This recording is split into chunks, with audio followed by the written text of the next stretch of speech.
Exactly what happened on the outskirts of Damascus on August the 21st is still deeply disputed.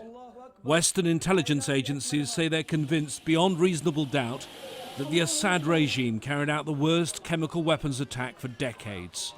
But samples collected by UN inspectors are still being analysed in laboratories in Europe. And that's why a new report by two weapons experts in the US could be important. This is the remnants of a much larger container that doesn't contain 5 or 10 pounds of sarin, but contains 100 pounds of sarin. One of the authors, Professor Theodore Postel, works at the prestigious Massachusetts Institute of Technology.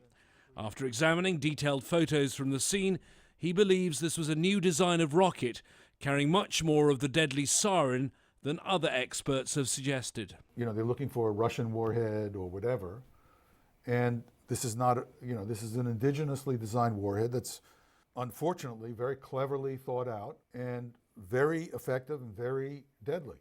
Carries much more of the sarin than you would have expected. Right. How much? Right.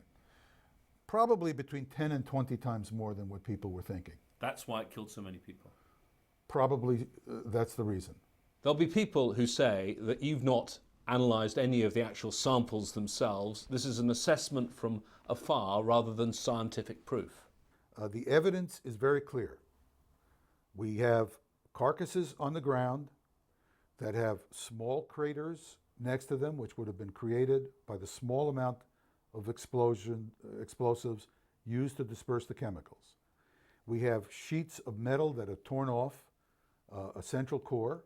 So I am very confident that we understand this munition.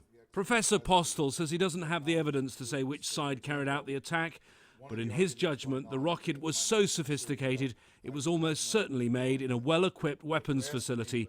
This, he says, makes the Assad regime his main suspect. James Bayes, Al Jazeera, in Cambridge, Massachusetts.